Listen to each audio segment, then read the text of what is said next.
आजच्या लेक्चरमध्ये आपण उरलेल्या जेवढ्या पण कन्सेप्ट आहे, बेसिक कन्सेप्ट मधल्या किंवा जेवढं पण आपलं हा कोर्स चाललाय बेसिक लेक्चरचा, त्या कोर्स मधल्या आपण मॅक्झिमम आजच्या सगळ्या कन्सेप्ट कव्हर करणार आहे. त्याच्यामुळे ही व्हिडिओ थोडीशी मोठी होऊ शकते. तरी ज्यांना बेसिक पूर्ण पक्क करायचं त्यांनी ही व्हिडिओ पूर्ण बघा किंवा हे लेक्चर पूर्ण अटेंड करा. ओके, ठीक आहे. आता एक एक करून आपण एक एक कन्सेप्ट घेत जाऊ इथं. त्याच्यात आता पहिली कन्सेप्ट बघू आपण, ती म्हणजे साऊंड म्हणजे काय असतं, what is mean by sound. Okay, तर साऊंड माहिती राहण्यासाठी आपल्याला पहिल्यांदा व्हायब्रेशन्स काय असतं ते माहिती राहणं गरजेचं आहे. आणि व्हायब्रेशन काय असतं ते माहिती राहण्यासाठी आपल्याला ऑसिलेशन्स कशाला म्हणतात किंवा ऑसिलेशन म्हणजे काय असतं ही गोष्ट माहिती राहणं गरजेचं आहे. ओके, तर आता आपण डिटेलमध्ये बघत जाऊ आणि पटापट एक एक करून सगळ्या कन्सेप्ट आपण कम्प्लीट करू आता. ओके, बघा, आता साऊंड ही एक प्रकारची वेव्ह असते. ओके, वेव्ह सगळ्यांनी बघितली, अशा प्रकारची एक वेव्ह असते. ओके, वेव्ह म्हणजे स्वतःमध्ये काहीतरी एक्स्ट्राच नसतं. ओके, आसपासचे आपले जेवढे पण पार्टिकल आहे त्या पार्टिकल पासूनच वेव्ह तयार होती. फॉर एक्झाम्पल, आता आपण एकमेकांशी बोलतोय, हे आपल्याला समजा आपण एका रूम मध्ये, तर आपल्याला हवेच्या मार्फत ऐकायला येतं. ओके, मग हवेचे पार्टिकल काय करतात, त्यांची एक वेव्ह बनवतात आणि मी जे बोलतोय ते हळूहळू करून एनर्जीच्या रूपात त्या वेव्ह वरती सवार होऊन तुमच्यापर्यंत पोहोचतं आणि त्याच्यानंतर तुम्हाला ते ऐकायला येतं. अशा प्रकारे साऊंड जो असतो तो काम करतो. मग आता वेव्ह बनती म्हणजे होतं काय रे, फॉर एक्झाम्पल हे सगळे हवेचे पार्टिकल आहे. जोपर्यंत इथं कुठल्याही प्रकारची हालचाल नसते, जोपर्यंत मी काही बोलत नाही, तोपर्यंत हे कसे असतात, एकदम सरळ लाईन मध्ये असतात. हे जेवढे पण पार्टिकल आहे एकदम सेटल्ड राहतात. पण मी जसं काहीतरी बोललो, तसं कुठल्या नाही कुठल्या प्रकारचा इथे एक डिस्टर्बन्स क्रिएट झाला. काहीतरी जसं बोललो तसे पार्टिकल जे ते व्हायब्रेट करायला लागले. कोणत्या डायरेक्शन मध्ये व्हायब्रेट करायला लागले, खालीवर असे जायला लागले. ओके, मग आता हे व्हायब्रेट करताना यांनी काय केलं, दुसऱ्या पार्टिकलला सुद्धा डिस्टर्ब करून टाकलं. तो पण व्हायब्रेट करायला लागला. तो पण वरती खाली या डायरेक्शन मध्ये मूव्ह व्हायला लागला. आणि बघता बघता यांच्यापासून बाकीचे पार्टिकल पण व्हायब्रेट करायला लागले आणि एक वेव्ह जी ती फॉर्म झाली. अशा प्रकारे एक साऊंड वेव्ह जी असती ती क्रिएट होती किंवा एक साऊंड वेव्ह जी असते ती बनते. ओके, मग ही साऊंड वेव्ह जी असती ती काय करते, आपला जो पण साऊंड आहे तो एका ठिकाण दुसऱ्या ठिकाणी ट्रान्समिट करण्याचं काम करते किंवा एका ठिकाणापासून दुसऱ्या ठिकाणी नेण्याचं काम करते, नाही का. मग आता हे पार्टिकल जे वरती जाऊन परत खाली येत आहे, ती मोशन परफॉर्म करताय, यालाच काय म्हणलं जातं, त्यांचं व्हायब्रेशन म्हणलं जातं. जेव्हा पार्टिकलचं व्हायब्रेशन होतं तेव्हा साऊंड क्रिएट होऊ शकतो. बिना व्हायब्रेशनचा कुठल्याही प्रकारचा साऊंड जो आहे तो क्रिएट होऊ शकत नाही. इव्हन आता पण आपण जे बोलतोय ना, तर आपल्याला माहिती आहे आपल्या घशामध्ये व्हायब्रेशन्स होत आहे. इव्हन जर आपण घशावरती हात ठेवला तर अजून सुद्धा आपल्याला व्हायब्रेशन जे आहे ते फील होऊ शकतात. तर ह्या प्रकारचे व्हायब्रेशन जेव्हा क्रिएट होतात त्याच्यानंतर साऊंड जो असतो तो सुद्धा क्रिएट होतो. ओके, व्हायब्रेशन्स म्हणजे काय रे, vibration is nothing but the oscillations. Vibration म्हणजे ऑसिलेशन्स. ओके, जेव्हा हा पार्टिकल वरती जातो, परत खाली येतो, परत वरती जातो, खाली येतो, तेव्हा वरती जाऊन परत खाली येतो, तेव्हा तो एक ऑसिलेशन कम्प्लीट करतो. असे खूप सगळे ऑसिलेशन जे असतात त्याचे कम्प्लीट होतात आणि त्या ऑसिलेशन वरनं त्याचं व्हायब्रेशन जे असतं ते निर्धारित असतं. फॉर एक्झाम्पल, तो जास्त वेळेसाठी ऑसिलेट झाला तर त्याचा व्हायब्रेशनचा पिरियड पण जास्त असतो. ओके, इथपर्यंत तुम्हाला साऊंड कसा क्रिएट होतो, व्हायब्रेशन्स, ऑसिलेशन्स काय असतं ते तुम्हाला समजलं असेल. याच्यानंतर आता नेक्स्ट आपण वेव्ह बद्दलच्या काही फिनोमिनाज बघू. फॉर एक्झाम्पल, पहिला येतो तो म्हणजे वेव्हलेंथ. आता हे खूप बेसिक आहे, पण बऱ्याचशा मोठमोठ्या ग्रॅज्युएशन पर्यंत जाणाऱ्या किंवा 12वी पर्यंत जाणाऱ्या मुलांना सुद्धा माहित नसतं. तर वेव्ह लेंथ म्हणजे काय असते ती बघा. वेव्ह अशा प्रकारची असते, आपण दाखवली. आता वेव्ह मध्ये दोन प्रकारचे पार्ट असतात, एक असतो क्रेस्ट आणि एक असतो ट्रफ. हा जो वरचा पार्ट याला म्हटलं जातं क्रेस्ट. ओके, आणि हा जो खालचा पार्ट याला म्हटलं जातं ट्रफ. आता दोन सक्सेसिव्ह कॉन्झिक्युटिव्ह क्रेस्ट, दोन सक्सेसिव्ह म्हणजे पूर्ण झालेले त्याला म्हणतो आपण सक्सेसिव्ह. हा क्रेस्ट आपल्याला दिसतोय, हा परिपूर्ण झालेला आहे. आणि हा पण एक क्रेस्ट कसा आहे, परिपूर्ण झालेला आहे. कॉन्झिक्युटिव्ह एकमेकांच्या जवळ जवळचे, हे जे दोन क्रेस्ट असतात किंवा दोन सक्सेसिव्ह कॉन्झिक्युटिव्ह ट्रफ, हे जे एकमेकांच्या जवळचे ट्रफ असतात, यांच्यामधलं जे डिस्टन्स असतं, यांच्यामधला जो काय अंतर असतो याला काय म्हटलं जातं, वेव्हलेंथ म्हटलं जातं. ओके, वेव्हलेंथ ही नेहमी लॅमडा या साईनने दर्शवली जाते. लॅमडा हा साईन नीट लक्षात ठेवा. लॅमडा कशा प्रकारे लिहिता, उलटा वाय जो असतो त्याला म्हणतात लॅमडा. ओके, याला म्हटलं जातं तुमची वेव्हलेंथ. वेव्हलेंथ सगळ्यांना समजली असेल. वेव्हलेंथच्या नंतर येतं फ्रिक्वेन्सी. ओके, आता वेव्ह फ्रिक्वेन्सी म्हणजे काय असतं बघा. फ्रिक्वेन्सी आपण दोन प्रकारे समजू शकतो. फॉर एक्झाम्पल बघा, एक उदाहरण घेतलं आपण.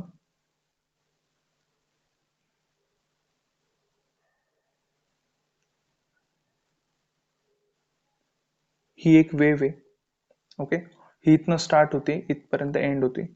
आता ह्या वेव्हनी इथनं सुरू केल्याच्या नंतर इथं जाऊन परत तीच पोझिशन रिपीट केली, जी पोझिशन तिने इथं सुरू केलेली होती. ओके, म्हणजे काय केलं यांनी, एक ऑसिलेशन जे ते कम्प्लीट केलं. त्याच्यानंतर परत इथून तिने इथं जाऊन परत तीच पोझिशन रिपीट केली. असं करत करत ती काय करते, एक एक एक असं ऑसिलेशन पुढं करत चालली. ओके, एक एक ऑसिलेशन तिचे पुढे जाऊन होत चालले. तर मग आता एका मिनिटामध्ये किंवा एका ठराविक वेळेमध्ये ती जितके पण ऑसिलेशन कम्प्लीट करत, ते त्याच्यावरून काय ठरतं, आपण तिची फ्रिक्वेन्सी किती असते. फॉर एक्झाम्पल आपण बोललो 1 मिनिटमध्ये ह्या वेव्हनी 1, 2 आणि 2.5 असे 2.5 ऑसिलेशन जे ते कम्प्लीट केले. ओके, तर ह्या केसमध्ये तिची फ्रिक्वेन्सी किती झाली रे, 2.5 ही काय झाली तिची फ्रिक्वेन्सी झाली. 2.5 ला आपण तिची फ्रिक्वेन्सी बोलू. किंवा आपलं साध्या ठिकाणी पण सेम प्रकारे फ्रिक्वेन्सी काम करते. फॉर एक्झाम्पल मी हात आहे, हा काय करतोय, वरतून खाली नेतो परत वरती आणतो, एक ऑसिलेशन कम्प्लीट होतं. असं मी 1 मिनिटामध्ये माझा हात 10 वेळा फ्लिप केला, तर माझ्या हाताची फ्रिक्वेन्सी किती झाली रे, 10 ही माझ्या हाताची फ्रिक्वेन्सी झाली. एखादी गोष्ट किती ऑसिलेशन परफॉर्म करते एका पर्टिक्युलर टाइम मध्ये, त्याच्यावरून काय ठरवतो आपण, तिची फ्रिक्वेन्सी ठरवतो. जर ऑसिलेशन जास्त होत असेल तर फ्रिक्वेन्सी पण कशी असते, जास्त असते. जर ऑसिलेशन कमी होत असेल तर फ्रिक्वेन्सी पण कशी असते, त्यातली कमी असते. ओके, त्याच्यानंतर असतो फ्रिक्वेन्सीच्या नंतर येतं पिरियड, टाइम पिरियड. ओके, आता फॉर एक्झाम्पल ही वेव्ह जी आहे ती इथून इथपर्यंत जाते आणि तिला ह्या पॉइंट पासून ह्या पॉइंट पर्यंत जायला समजा लागतंय आपल्याला 2 मिनिट. ओके, म्हणजे त्या वेव्हचा टाइम पिरियड किती झाला रे, 2 मिनिट्स हा काय आला त्याचा टाइम पिरियड झाला. प्रत्येक वेव्हचा टाइम पिरियड कशावरून निर्धारित करतो आपण, त्या वेव्हला पूर्ण फॉर्म होण्यासाठी किंवा एका प्लेस पासून दुसऱ्या प्लेस पर्यंत जाण्यासाठी मिनिमम किती टाइम लागतोय, त्याला त्याला म्हटलं जातं त्याचा टाइम पिरियड. ओके, टाइम पिरियडच्या नंतर आपण नेक्स्ट बघतोय, आता ह्या वेव्स पासून आपण बघितलं साऊंड्स तयार होतं. ओके, साऊंड्स मध्ये 3 टाईप पडतात, 3 टाईपचे साऊंड असतात. पहिला असतो एक ऑडिएबल साऊंड, दुसरा असतो आपला इन्फ्रासॉनिक साऊंड आणि तिसरा असतो आपला अल्ट्रासॉनिक साऊंड. ओके, आता पहिल्यांदा समजून घेऊ. सुरुवात करू आपल्या ऑडिएबल साऊंड पासून. ऑडिएबल साऊंडचं मिनिंग त्याच्या शब्दातच आहे किंवा त्याच्या अर्थातच आहे. ऑडिएबल साऊंड म्हणजे काय, जो साऊंड आपल्याला इझिली ऐकायला येऊ शकतो किंवा जो आपण इझिली ऐकू शकतो, त्या साऊंडला काय बोलता, ऑडिएबल साऊंड म्हणता. ओके, मग ज्या साऊंड वेव्हची फ्रिक्वेन्सी ही 20 हर्ट्स पासनं ते 20,000 हर्ट्स पर्यंत असते. मी इथं 1000 साठी के दाखवतोय, 20K. मग 20 हर्ट्स पासून 20,000 हर्ट्स पर्यंत जी फ्रिक्वेन्सी असती, त्या प्रत्येक प्रकारचे साऊंड जे ते आपल्याला ऐकू येऊ शकतात किंवा आपले इयर जे राहतात ते कॅपेबल असतात त्या प्रकारचे साऊंड ऐकण्यासाठी. ओके, हे नीट लक्षात ठेवा. 20 हर्ट्स टू 20,000 हर्ट्स ही जी फ्रिक्वेन्सी असते याला काय म्हटलं जातं, ऑडिएबल फ्रिक्वेन्सी किंवा या साऊंडला म्हटलं जातं audible sound. Okay, audible sound काय असतो ते आपण आताच बघितलं. आता ऑडिएबल साऊंडच्या नंतर नेक्स्ट आहे आपला इन्फ्रासॉनिक साऊंड. जर एखाद्या साऊंड वेव्हची फ्रिक्वेन्सी ही 20 हर्ट्सच्या बिलो असेल, 20 हर्ट्स पेक्षा कशी असेल ती कमी असेल, तर त्या केसमध्ये तो जो साऊंड असतो त्याला म्हटलं जातो इन्फ्रासॉनिक साऊंड. काय म्हणतात त्याला, इन्फ्रासॉनिक साऊंड. तेच जर कुठल्या साऊंडची फ्रिक्वेन्सी ही 20,000 हर्ट्स पेक्षा जास्त असेल, तर आपण त्या साऊंडला काय म्हटलं जातं, अल्ट्रासॉनिक साऊंड. ओके, तो साऊंड काय असतो आपला अल्ट्रासॉनिक साऊंड. नीट लक्षात ठेवा, जर 20 पेक्षा कमी असली तर त्या साऊंडला म्हणायचं इन्फ्रासॉनिक साऊंड. इन्फ्रासॉनिक साऊंड जो असतो तो ह्युमन इयर्सला ऐकू येत नाही किंवा ह्युमन इयर्स जे असतात ते अल्ट्रासॉनिक साऊंड किंवा इन्फ्रासॉनिक साऊंड हे ऐकण्यासाठी कॅपेबल नसतात, ते फक्त ऑडिबल साऊंड ऐकू शकतात. मग इन्फ्रासॉनिक साऊंड कोणाला ऐकू येतो रे, जे किडे असतात किंवा इन्सेक्ट्स असतात किंवा 5 वर्षाखालची मुलं असतात, त्यांना फक्त इन्फ्रासॉनिक साऊंड जो असतो तो ऐकायला येतो. अल्ट्रासॉनिक साऊंड कोणाला ऐकायला येतो, परत बऱ्यापैकी जे प्राणी असतात, ॲनिमल्स वेगवेगळ्या प्रकारचे. त्याच्यामधला फेमस ॲनिमल्स आहे आपला बॅट. तुम्हाला माहिती बॅट जो आहे तो अल्ट्रासॉनिक साऊंडचा वापर करतो, लाईक अ सोनार. तो जाताना पहिल्यांदा अल्ट्रासॉनिक साऊंड फेकतो आणि तिथून रिपल होऊन जो साऊंड येतो त्याच्या आवाजाने ठरवतो पुढे एखादी वस्तू आहे का नाही, आणि मग तिथनं आसपास जायला लागतो, नाही का. ठीक आहे. अशा प्रकारे आपण तिन्ही साऊंड्स बघितले: ऑडिएबल, इन्फ्रासॉनिक, अल्ट्रासॉनिक. ऑडिएबल ज्याची फ्रिक्वेन्सी 20 to 20,000च्या मध्ये असते. इन्फ्रासॉनिक म्हणजे ज्याची फ्रिक्वेन्सी ही 20 हर्ट्झपेक्षा लो असते, कमी असते. आणि अल्ट्रासॉनिक साऊंड म्हणजे ज्याची फ्रिक्वेन्सी 20,000 हर्ट्झपेक्षा जास्त असते. असे तिन्ही टाईपचे साऊंड जे असतात ते एक्झिस्ट करतात. त्याच्यापैकी आपल्याला फक्त एकच माहिती असतो, का कारण आपण एकच ऐकू शकतो.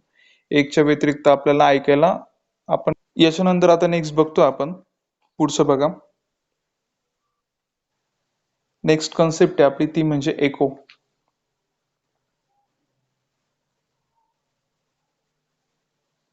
आता एको म्हणजे बेसिकली काय असतं? एको एकदम सिंपल आहे.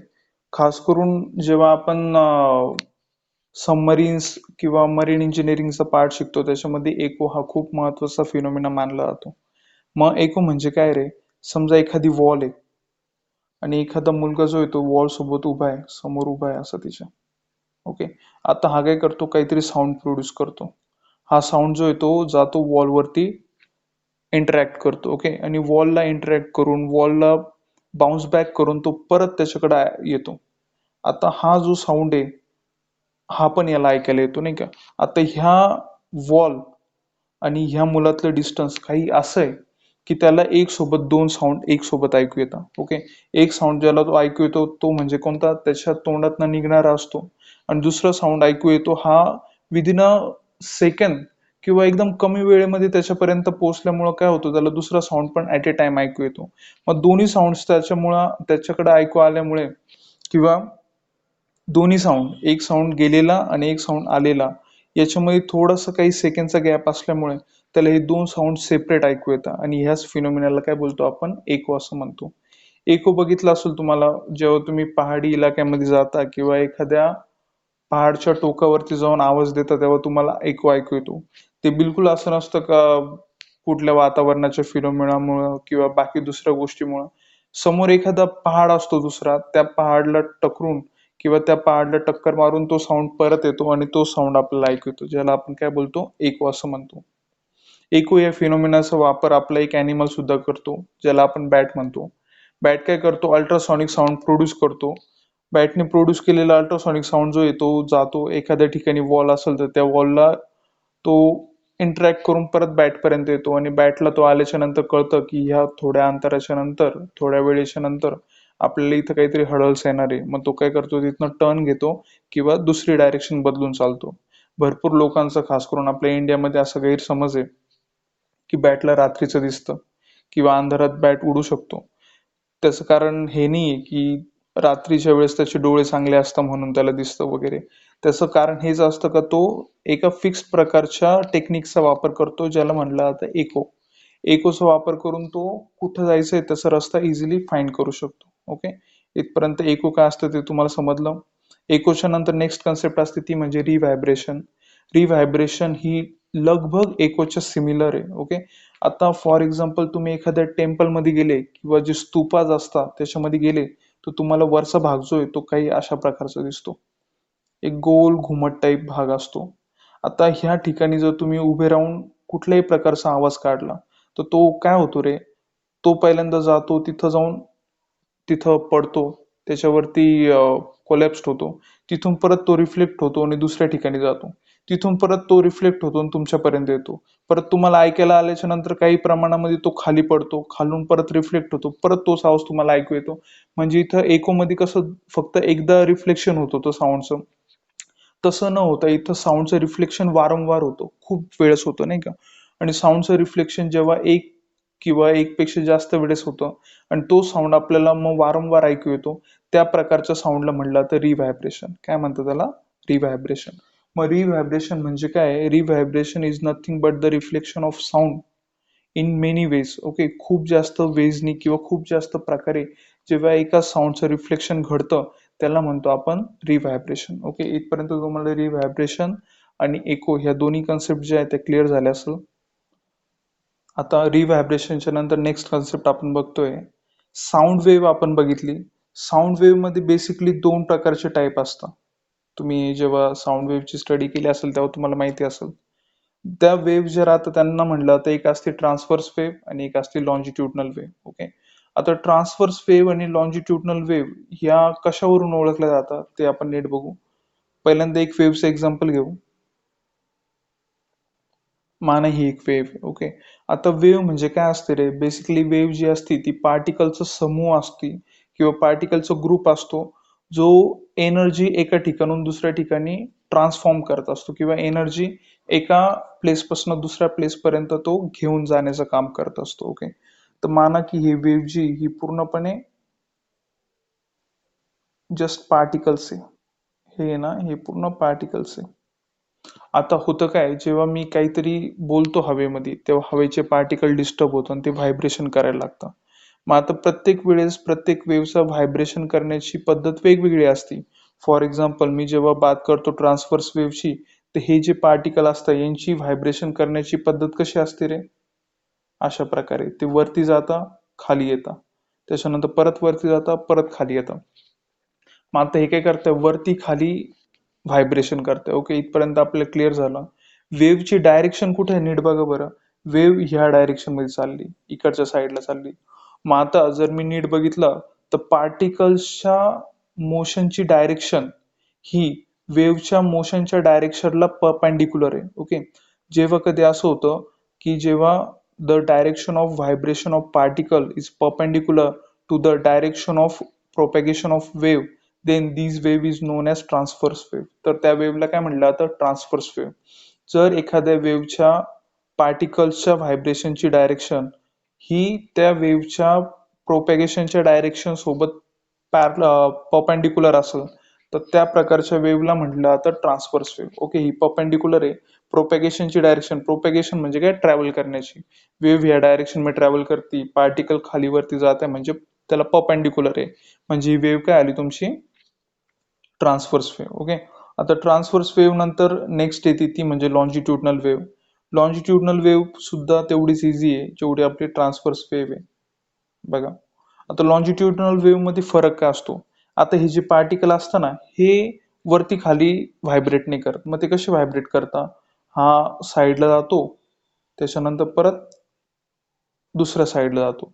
मग आडव्या प्रकारे ते एकमेकांशी काय करत असतात? इंटरॅक्ट करत असतात आणि आडव्या प्रकारे त्यांच्यामध्ये व्हायब्रेशन घडत असतं.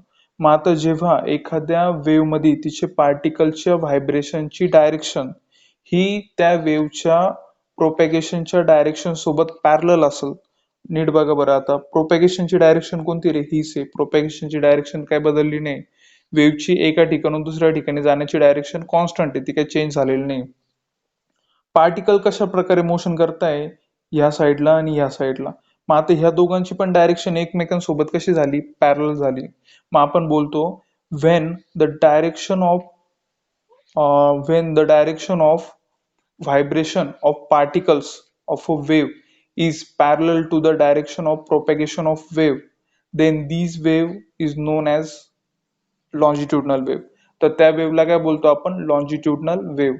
जर त्या वेव्हच्या पार्टिकलच्या व्हायब्रेशनची डायरेक्शन ही कशी असेल? पॅरलल असेल to the direction of propagation of wave तर काय म्हटलं तर त्या वेव्हला लॉन्जिट्युडनल वेव्ह. इथपर्यंत तुम्हाला लॉन्जिट्युडनल वेव्ह ही क्लिअर झाली असेल. त्याच्यानंतर आता नेक्स्ट बघू आपण. हे झाले आपले बेसिक वेव्हचे टाईप. ओके. त्याच्यानंतर आता अजून पण कुठल्या प्रकारच्या वेव्ह असतात रे? अजून दोन प्रकारच्या वेव्ह असतात. एक असते मेकॅनिकल वेव्ह आणि एक असते इलेक्ट्रोमॅग्नेटिक वेव्ह. आता विचार करा मी काहीतरी बोलतोय. ओके.